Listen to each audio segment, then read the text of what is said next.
Good morning again. This is Melissa Bauer from the Pet Sustainability Coalition. Thank you so much for joining us this morning or afternoon or evening, wherever you might be calling in from. I am joining you today from a very snowy but beautiful Colorado. We are so excited this morning about our webinar about moving towards a more sustainable future in flexible packaging. And we got a pretty full house today with lots to go over. So we're just gonna jump on in. So as I mentioned, we are the Pet Sustainability Coalition. We work with over 100 different pet companies from all over the world, working towards a more sustainable and profitable future for the pet industry as a whole. We do that in several different ways. We provide education through our very robust toolkit, but also through this monthly webinar series. We hope to serve as a source of inspiration through the publication of lots of case studies, but also with our yearly member summit and also biannual events to bring our members and the community together. And then we also serve as a hub and a resource to help our members and the pet industry as a whole work towards action and advancing your environmental and social strategy to drive business. Now that's a lot to cover in one 45-minute session, so we're not going to be working on all of this. Today, we are going to be focusing on supply chain. So if you haven't had a chance to take a look at it, this is our online toolkit that contains dozens and dozens of free resources available to you. On the bottom of the screen, you'll see just a sampling of some of the tools that are in our toolkit, such as essentials of a materiality assessment, employee surveys, life cycle analysis, and dozens more. Today, we're going to be diving deeply into this supply chain piece with a report donated to Pet Sustainability by Only Natural Pets. So a huge thank you to them. This is a report. It's called the Examination of Alternatives to Multi-laminate Pouches. That is one of the newer tools in our toolkit. It was prepared by Ecocycle. And we have today Kate Bailey from Ecocycle joining us. She is the Policy and Research Director for Ecocycle based here in Boulder, Colorado. Ecocycle is one of the largest recycling nonprofits in the world and has been working in this area for over 43 years. So Kate is going to talk to us today about this report and what's in the report, but also just kind of recycling best practices as a whole. So Kate, I will hand it over to you. Good morning. Good morning, Melissa, and hello to everyone. Let me get my screen up here. Does that look good to you, Melissa? Looks great. Awesome. Thanks again to Melissa and Pet Sustainability Coalition for having me. Excited to be here with everyone and talk about recycling and flexible packaging. It's definitely a very hot conversation, so lots we can cover, and look forward to some robust conversation and sharing our thoughts with you. So as Melissa said, lots to cover. We'll just jump right in.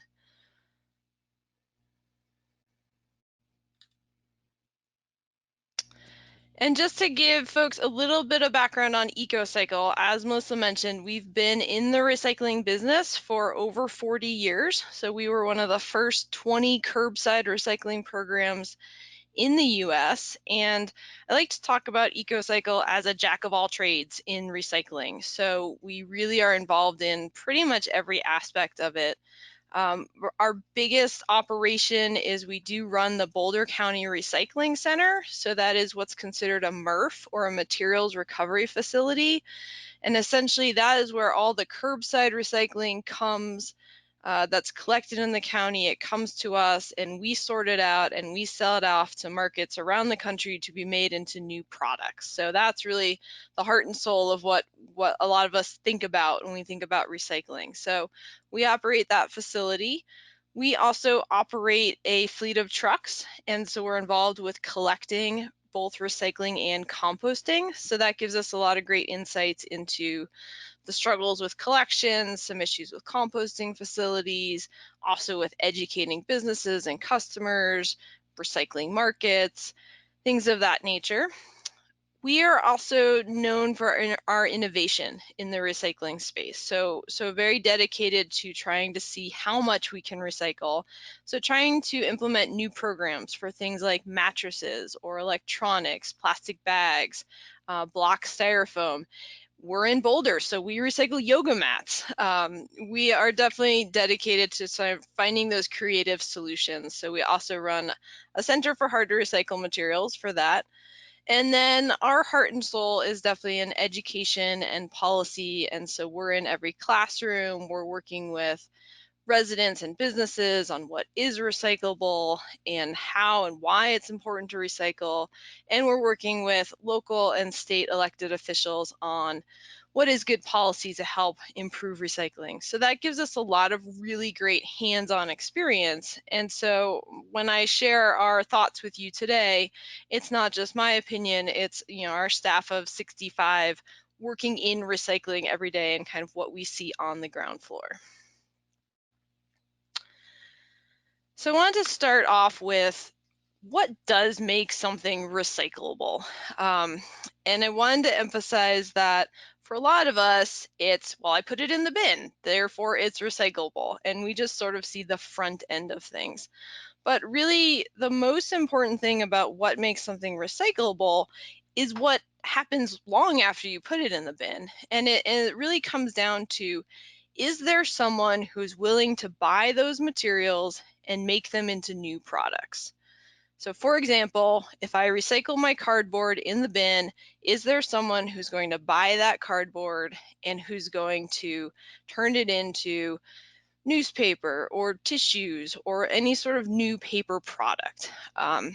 If you don't have that buyer, if you don't have that market demand, or what we call the end market for recycling, there is no recycling. Nothing else matters. You can't just collect it and sit on it. You absolutely have to have that buyer first and foremost. So that's the most important thing. Then there's a couple other really important points about what makes something recyclable. And so I mentioned buyer. Well, that buyer has to pay a price, right? They have to give us a certain amount of money per ton of cardboard that covers our cost to collect and sort the cardboard. So the economics have to work as well as there. So there has to be someone to buy it, and the economics have to work. Then you have the recycling facility, and you have some differences across the country in different types of technologies. So how much can different facilities accept different types of materials? And then lastly, you have the consumer access. So do residents have access to a program where they can recycle these materials? So cardboard, yes, most everyone around the country has access to cardboard recycling. Something like yogurt tubs, not so much, but it's growing. So as a general rule of thumb, it's at least 60% of the country has to have access to recycling that material for it to be considered recyclable. And then there's always the catch of, and are people recycling? What is their incentive to do so? So there's many steps in the process for sure in terms of what makes something recyclable. And just, it should back up and say, overall, where we're going to go today is we're going to talk a little bit about some recycling 101 and the flow of packaging through the recycling system and some of the challenges facing recycling, and then we'll deep dive into some flexible film specifics. So just getting a little background information up for you guys first. So people will, when I'm talking to brands, often they'll say, well, I was told it was recyclable. The packager told me it was recyclable. And that, unfortunately, is not enough information. So when we talk about recyclable, it also matters in what system. So often we think of recyclable as meaning curbside recycling, which is, your typical bottles and cans and cardboard, but it can also be through a store drop-off program where you can return plastic bags or light bulbs or different types of packaging that way. And then there's also compostable. So there's another system in place. So if someone tells you it's recyclable, we need to ask a few more questions about what does that mean and how exactly are people recycling it, and then where does it go from there? So in terms of curbside recycling, since that is the one that's most common, I just wanted to touch on generally what's accepted in curbside. There is some program variation across the country for sure, but as a general rule of thumb, these are the materials that you're most likely going to see recycled across the US and for a large extent across the world.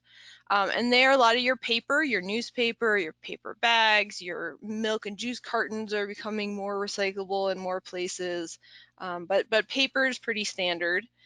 Plastics, we're going to talk about a little bit more in depth on the next slide. And then you've got your metal, your aluminum cans, your steel cans, and your glass bottles. And then that's kind of it. You know, that's the small fraction of our entire waste stream that we can take through curbside recycling. So it's not everything, but it's certainly a fair amount of stuff. And that is generally, when we say recyclable, we tend to think of those materials. So when it comes to plastics, this is where we hear a lot of confusion. And I totally hear your pain. Like, plastics is confusing. It's confusing for us in the industry, and it's definitely confusing for businesses and consumers. And one of the most confusing things is that these codes with the recycling symbol do not mean that something is recyclable. That code, that the chasing arrows recycling symbol, is pretty much just telling us what that plastic is made of, what type of plastic it came from. It's called the plastic resin, but it's not telling us whether or not it can be recycled. So this unfortunately has come to represent for many people a sign that it is recyclable, but that was not the intention, and it's unfortunately a big source of confusion. So when we talk about plastics recycling and what is recyclable, we really focus on the shape of the container. The shape of the container is much more important than the number on the container. And so for most curbside recycling programs, what's recyclable in plastics is your bottles, your tubs, your jugs, and your jars. So think soda bottles, milk jugs, laundry detergent, peanut butter jars. And then you've got some clamshells, some of those hard, rigid plastics, prescription bottles, things like that, that are acceptable in quite a few programs.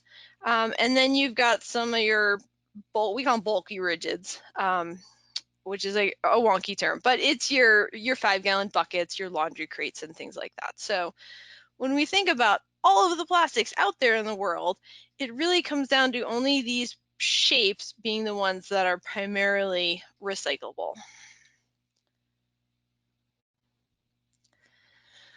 So I want to switch gears for a second and talk about compostable. And compostable is something that is gathering a lot of attention, and sounds great. We want to be able to return things to the soil and grow healthy soil. But there's some confusion about what compostable means, and certainly the difference between compostable and biodegradable. Compostable is a specific term that means a product is going to break down in a composting process within a certain amount of time, and that amount of time is key. It's usually within 90 days. And so we highly recommend, if you are working on compostable packaging or compostable products, highly recommend the BPI compostable label. Compostable to us doesn't mean anything unless it's certified compostable. We highly educate people on looking for that certified compostable, because the way compost facilities work, it's a lot like recycling. They have to be able to sell their end product. They have to sell their soil. That's how they make money. And the composter doesn't have all the time in the world to sit there and wait for things to break down and compost in order to make soil. They're trying to run a business. They're trying to move through product, break it down, get new soil on the shelf. So that's where that 90-day threshold comes in. Biodegradable, on the other hand, is not a regulated term. In some cases, it's actually illegal to use that term because it doesn't mean anything without a time frame on it or any sort of conditions. So I can just stick something, I can stick a piece of paper outside, and if it biodegrades here in Colorado, it might take a couple months, it might go faster somewhere where it's more wet. Biodegradable means a lot of different things, so it's very confusing and it's not a great label on things. So that being said, compostable and composting is definitely a growing program across the US, but less than 5% of US households have access to composting service. So it is very much in its infancy, and that's something we'll talk about as a little bit of a challenge moving forward. So back to recycling. You may have seen us in the news a lot lately this year, and kind of not in a good way. There's been a lot of attention on recycling in the US and around the world, and a lot of questions about what's happening right now, and a lot of questions about, is this the end of recycling? Is recycling really struggling, and what's going to happen? And so I want to address this straight on and say that recycling is not dead. It is definitely having some struggles, but it's not dead and it's not going away, but it's definitely in need of a transformation. There's a lot of talk of recycling 2.0, what it looks like.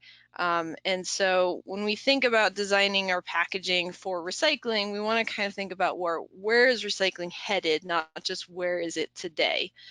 And real quickly, we can give an entire webinar.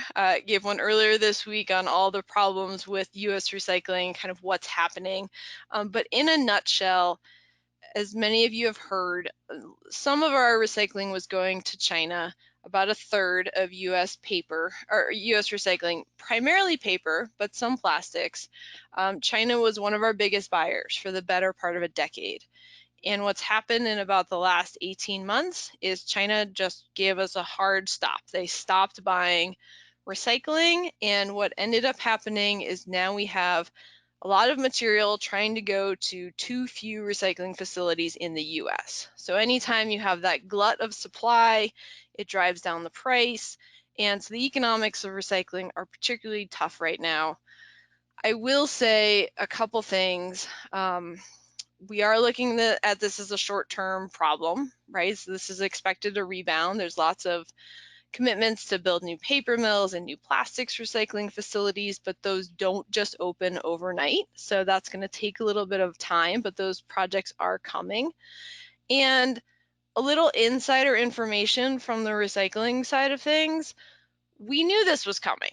There's been talk about we shouldn't send all our recycling to China for a decade. And there's been lots of calls to invest more in US recycling, and we just largely didn't do it. And so now we're kind of paying the price for that. And there's a lot of factors going on that China has essentially created a perfect storm of issues that were bubbling in the recycling industry, things around contamination, lack of domestic recycling facilities, the low price of oils, making it really hard to compete against plastics or fossil fuel plastics. So things like that, lots of things that have been bubbling and now are coming to the surface. And so the positive side is we're finally having these conversations about what does real recycling look like and how do we really reinvigorate the system. And the bottom line is recycling does need to evolve. It was never meant to be the end game. We're trying to essentially get to a circular economy where materials are reused over and over again.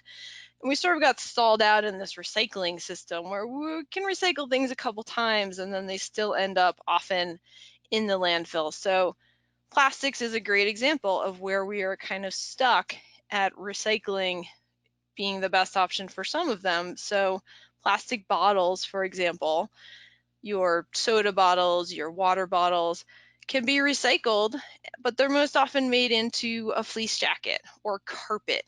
So they're recycled once or maybe twice, and then that final product ends up in the landfill. So that's ultimately not where we want to go. We want to get to a system like with aluminum, where the aluminum can is recycled over and over and over again into new aluminum products and sort of this infinite loop.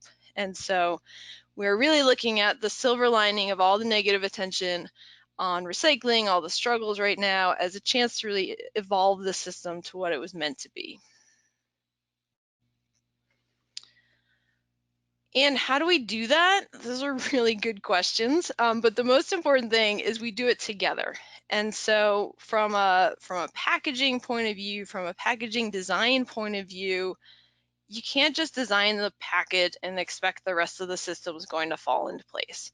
We really need to approach this from a systems thinking perspective we need to be talking as a supply chain. And we really haven't for the better part of several decades. Recyclers don't talk to packaging designers, and we don't talk to end markets, and we're not all on the same conversation. So the plus side really of the last year is we've started to have these conversations, and we've started to say, well, what if I design it this way? How can you collect it? How can we then sell it to this place to make it into a new product? And how can we make this whole thing into a big loop? So that's really how we need to shift our mindset is, we're designing for an entire system, and we're all part of that system. We're not just our own individual entity. So that's kind of where I want to leave us before we shift into flexible packaging is kind of, recycling is in need of evolving. We need to evolve together to create a better system. So as we think through what's happening with flexible film packaging and where we want to go, let's think about where we want to be together in the next 3 or 5 years, and let's work on that collaboratively.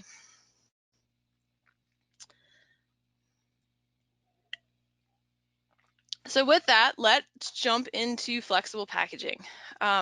So lots of different terms for what this packaging means. So I wanted to throw up a quick picture just so you guys are all on the same page. We're mostly talking about the pouches, right? They come in lots of different shapes and sizes. Sometimes they're called multi-laminate, sometimes they're called flexible film. Lots of different acronyms out there, but essentially we're talking about the pouches. So that's going to be our focus. And I don't need to tell you guys why you use them in your products. They're a great package. They're the minimum weight to product ratio. They do a great job with protecting the contents from breakage. You can customize the moisture. You can print all sorts of things on them. They are over 25% of US packaging in terms of number of units sold. There's incredible growth expected in this area. So it is definitely a booming part of our packaging. And if you look back in the last 10 years, there has just been an explosion in flexible film packaging. So, and like I said, there's good reason for that. It is a good package in a lot of ways.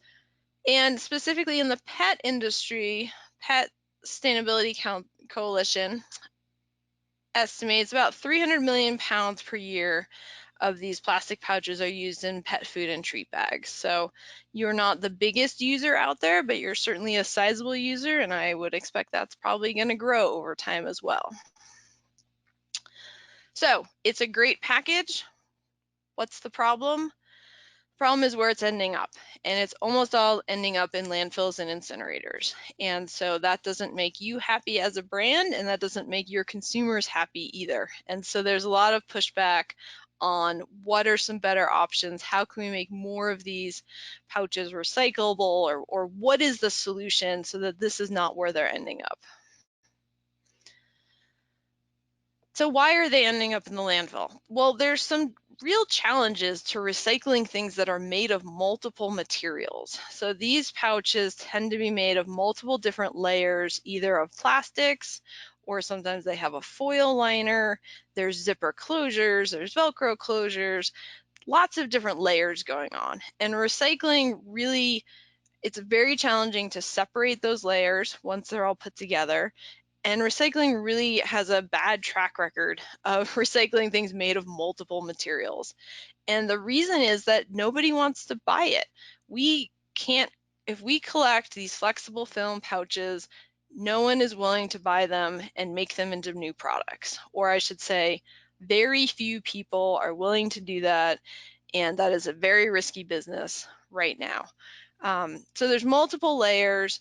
There's also no standard. So each of you is using pouches that may be made of different blends of materials. So if you think about recycling like a recipe, like I'm trying to bake a cake at the end of the day, well, if my ingredients keep changing because I'm buying these loads of pouches that are all made of different things, I can't consistently bake the same great cake every day.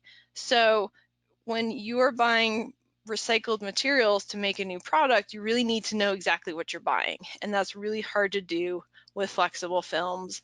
And there's also lots of concerns about the residue and other contaminants So there's a lot of existing barriers to why they're not being recycled today, but first and foremost, it's because no one is interested in buying them, or especially not at the scale at which they're being produced.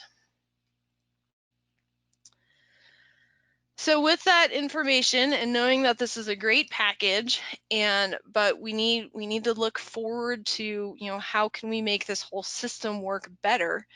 We set out to help Only Natural Pet look at what are some good recommendations on what to do with the packaging. How can we evolve? And we broke our recommendations down into 3 categories: preferred, acceptable, and avoid. And we'll walk through those here in a second. And I want to emphasize that there was a lot of information, a lot of detail on all of these options. And so definitely check out the PSC website for more information. Check out the full report to really get more of the details. We'll just kind of do a broad stroke on some of these moving forward. Also, spoiler alert, there's no silver bullet here. So there's no one answer that's going to be awesome, great, we'll just do that. Like I said, recycling is evolving. There's lots of things happening. There's lots of discussion about where we want to be with recycling, with composting, with reuse. And so we all need to work together as a supply chain to look at what are the best options for all of us and where do we want to be moving forward. So with that, let's jump in to our preferred solutions.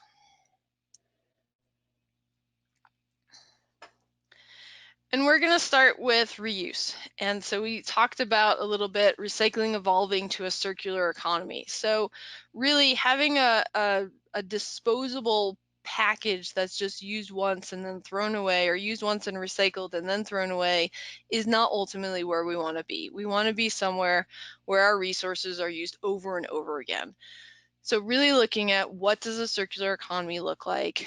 And there's a great new project out there called Loop. I highly recommend you check it out if you haven't. It's an online shopping platform that is delivering products in reusable, refillable containers, mostly stainless steel. You can see the Haagen-Dazs, a couple personal care products. All of the big brands are behind this, which is really exciting because I think it's a really exciting paradigm shift in how we think about packaging, and really e-commerce is shifting the way we can think about delivery models. Shout out to Old Mother Hubbard, who's one of the first pet food companies going to be launching with Loop in 2020 for their dog food treats. So really think this is a good option to think about moving forward. There are definitely some cons in terms of cost, the scalability. It's going to be a packaging redesign, but in terms of a long-term viable system, we think reuse is definitely a really solid alternative. The other preferred solution we recommended was to redesign the pouches so that they're compatible with what's called film recycling programs. So these are your store take back programs for plastic bags or plastic film. So you've seen these at the grocery store, maybe you have some at your recycling center. Plastic bags are very recyclable. They're just not recyclable in the curbside recycling because they have to be kept dry and not full of they're going to get all gunked up basically if they're in the bin with all your other stuff. So if we can collect them separately, they can be made into a lot of good products like park benches, durable plastic lumber that's used for decking. So there's good end markets for these materials. Those markets are pretty strong. They're growing. So the option is simplify the design of the pouch so that it is compatible with these. So Bare Naked, Granola, and other products is a great example of a company that has simplified their pouch to be what's called recycle ready. So it's compatible with these programs. Now, this is definitely something that you can be doing today. Some of those packages are ready today. So it is a great option. It does come with the drawback that store take back is not a widely used program. It is not as convenient as curbside recycling, and so we're not going to capture as many of the materials as we would through a curbside program or a refill program or something like that. So it is great, but definitely need to do more work in this space to drive consumer participation.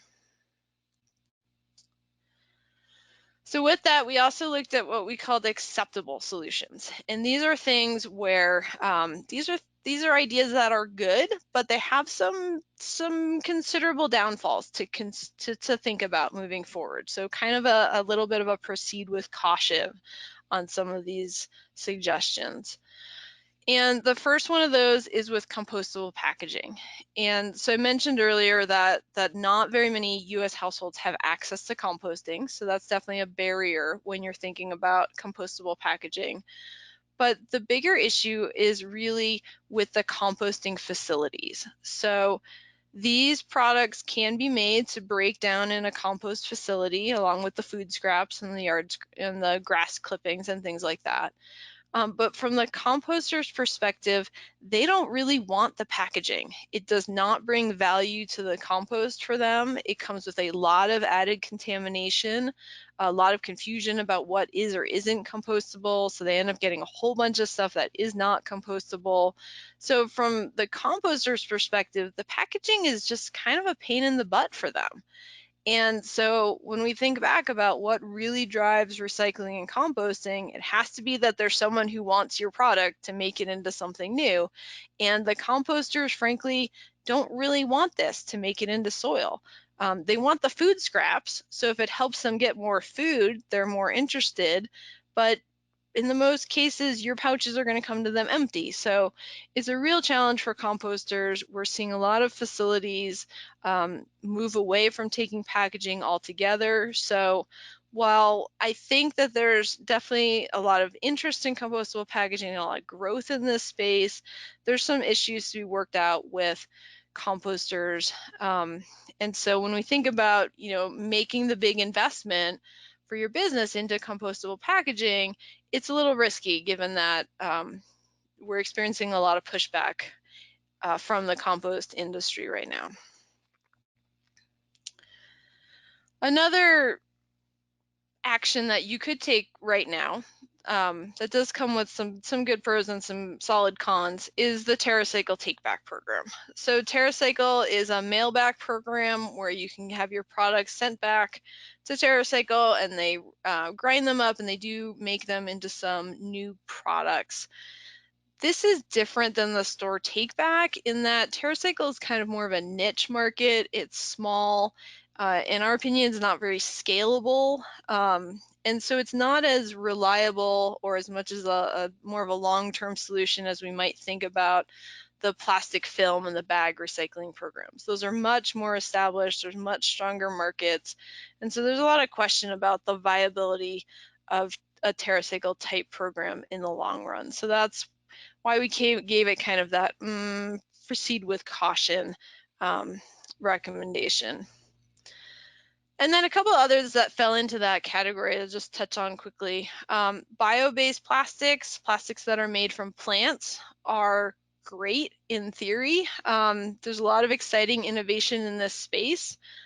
But the bottom line is most of these bio-based plastics are made from corn, and they're made from GMO corn that comes with a lot of water use, a lot of pesticide use, a lot of issues with fertilizer runoff, monocultures. So it comes with a whole host of issues on the production side of things that don't necessarily make it better than plastic. And that being said, there's a lot of exciting potential. We think about mushrooms and algae and hemp and all these things that could be used to make our plastics. So there's a lot of potential in this space, but the bottom line is right now it's mostly corn. So proceed with caution on that one and definitely support the innovation as it comes. There are some programs underway to try to make pouches more acceptable in curbside recycling. There's a pilot program in Pennsylvania happening right now that we've been watching. It is expensive and complicated, and it's not clear that anyone is going to buy those pouches once they get separated out. So not really looking at that as going to be super viable anytime soon. So something to keep an eye on, but be careful of just yet. And then also does it make sense to shift your product to paper or metal or glass? And recognizing that those all have some trade-offs as well. So again, kind of no silver bullet in all of these. And different product lines may have different answers as well, right? There may be some things you can shift to a different type of package.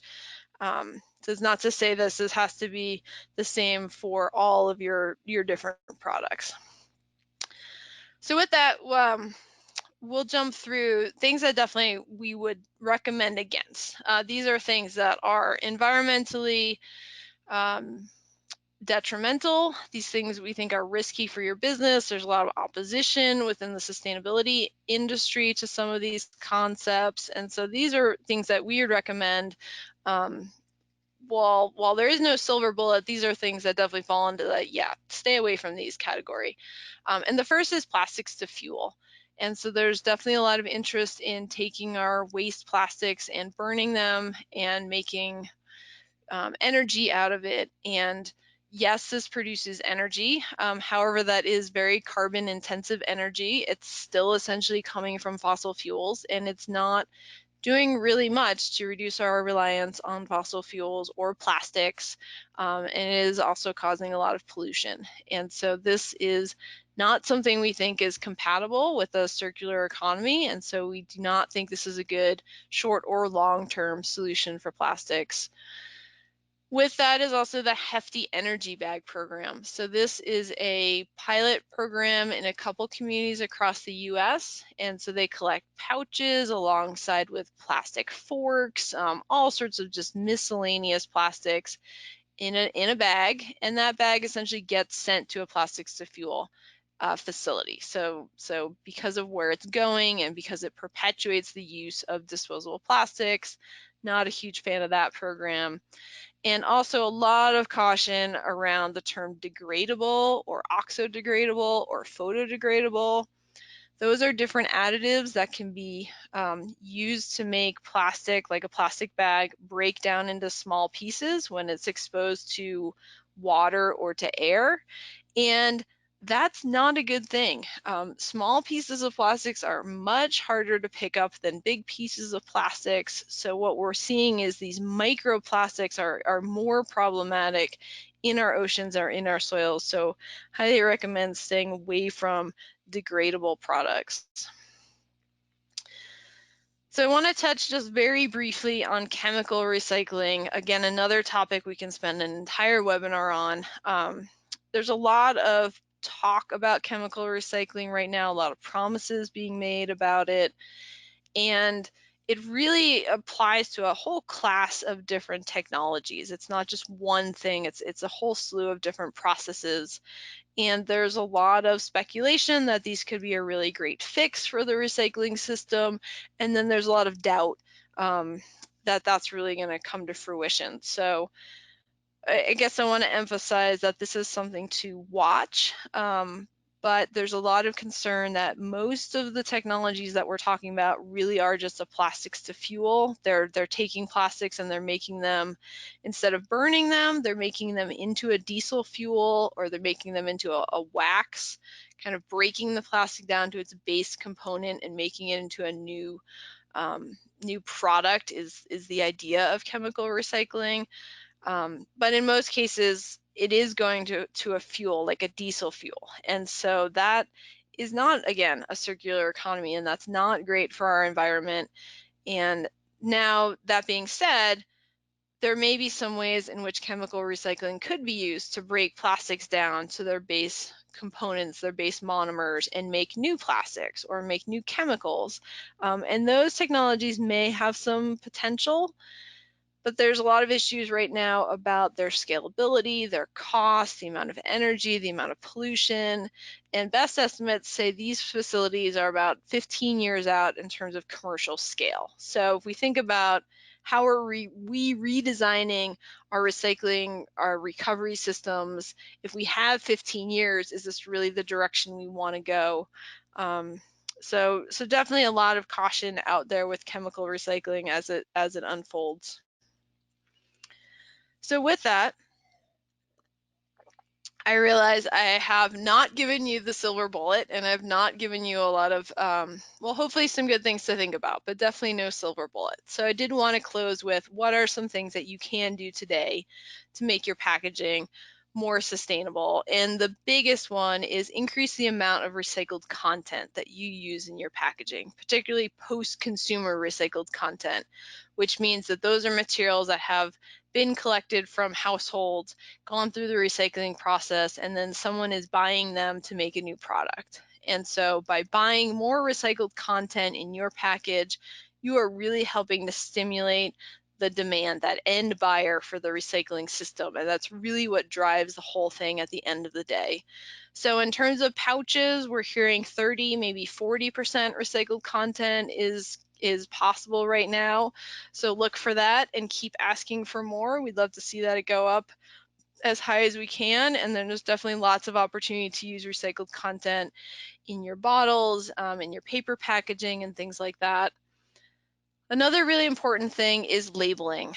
So your consumers are looking at your package, wondering what to do with it when it comes to recycling. So we suggest the How to Recycle label as a good option to let people know what can happen to this package. Is it recyclable? And I encourage you, even if it's not recyclable, you can use the How to Recycle label, and it says not recyclable yet. So it's a great way to help clean up the recycling system, reduce contamination, and it shows you care about recycling. You know, you're working on it, you're just not there yet. And then lastly, there are definitely some products that lend themselves toward bigger packaging sizes, bulk sales, things like that. So definitely look across your product line. And while pouches may not be the easiest thing to redesign right away, there may be some other low-hanging fruit for you out there. And then the last thing I'll mention is just you're not alone in this, right? This is the big $1 million question. So there's lots of other industry groups working on this. I recommend getting involved. There's a great story about milk cartons. So milk cartons, if you think about not the ones that, well, not the old milk cartons, but the what we call aseptic containers, or sort of the shelf stable cartons. And what that means is, think about if you go to the store and you buy soup on the shelf, or soy milk or something like that, and it comes in a carton now instead of a can. And those cartons are a great package because they don't have to be refrigerated when you transport them. So it saves a ton of energy. But it's also made of a lot of different materials. It's plastic and paper and metal. And so carton recycling has grown in 10 years across the US. So it's sort of where cartons were 10 years ago is where pouches are now. And so what happened is the carton industry came together and they said, we're going to help build the recycling infrastructure for this product. And they've gone from less than 5% being recycled 10 years ago to over 60% of the US now has access to carton recycling. So I think working together as an industry really can, there's a good model of success in this Carton Council model. So I'd encourage you guys to check that out. And I know that often too, for those of you who are small brands, it can be hard to work with packagers if you don't have the quantity that they need to be able to do a run of a high volume or a high recycled content resin or things like that. So working together and be able to get access to that sort of better packaging is another option for you. So with that, I will wrap up. Got lots of time for questions. I do want to give it a shout out to the Pet Sustainability website. Our report is up there, as well as a lot of great other resources for you. And then this is my contact information. So I just wanted to say thanks for listening. Thanks for caring enough to make recycling part of your decision. We can't make the system better without you. So I look forward to hearing your thoughts and questions and helping to evolve recycling to a more successful future. So thank you. Awesome, Kate. This is Melissa. I just love this content. I think it's so informative and helpful on kind of like recycling 101, but also kind of options moving forward. We have lots of questions, and so I want to try and just dive into them as much as we can. But I do want to say a quick shout out to what Kate was talking about before, really kind of industry collaboration. PSC is definitely moving in that space, whether that's, modeling store take-back programs or, power purchasing agreements. So this is definitely something that we are working on and scaling up how much we are working on, and we love you all being a part of it. So I encourage everybody on the webinar, if you have a question, please drop it in the question tab, and we're going to get to as much as we can. So the first one we have, Kate, is about composting. And the question says, you spent a lot of time talking about composting, that the composters don't want these bags, but if they go to landfill, isn't a composting bag better than a plastic bag in the end because it will break down in the landfill? That's a great question. And there's a lot of debate over what happens to the compostable bag in the landfill. The way landfills are currently designed is they're not really designed to break things down, because when things break down, they produce methane and they produce landfill leachate or garbage juice that essentially leaks into the soil. So landfills are built kind of to keep things from breaking down, just sort of hold them there. But actually the importance of a compostable versus plastic bag has less to do with the landfill and more about how it's made. So what is the impact of the production of that bag? That's really where the lion's share of the environmental impact comes from. And the challenge with the compostables is that they are largely made from corn, and that corn is very energy intensive and greenhouse gas intensive to grow. And so there's been a lot of research lately that's shown that compostable may not be a better option, especially if it's not composted. The Oregon Department of Environmental Quality just did a big report on this about compostable, and the data is kind of mixed about whether or not these are still a better product if they get thrown away. So I'd definitely encourage you to check out that study. Awesome. Thank you, Kate. All right. Our next question is about compostable composting as well. It says on the BPI certification, it says in small print, not suitable for backyard composting. Can you explain on this and why it can't go in my personal composter? Yes. So your personal composter, even if you do a great job of managing it, does not get as hot as a commercial composter. So commercial composters have to operate at a certain temperature, typically above 140 degrees. They can break down, animal carcasses, manure, like they're really cooking stuff in there.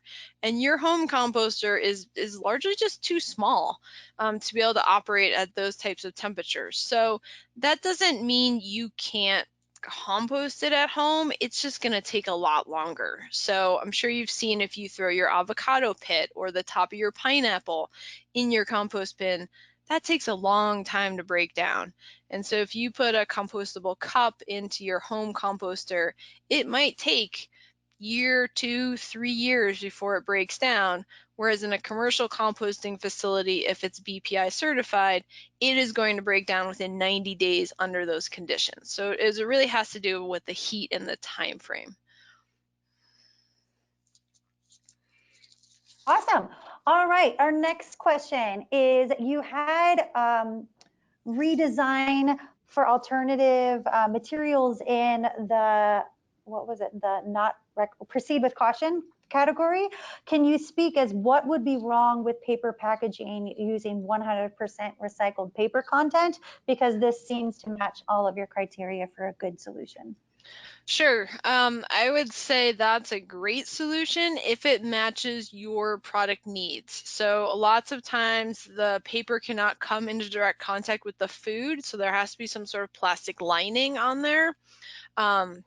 So that's where it may not be a direct one-to-one correlation. So I would you'd want to ask a couple questions. So paper that has been sprayed with a liner on the inside to keep the food fresh is often not recyclable. So things like freezer boxes, for example, are not recyclable because there is a a plastic coating on the inside and often the outside of that container to prevent freezer burn. And we are unable to separate the plastic from the paper in the recycling process because the plastic has basically become embedded in the paper.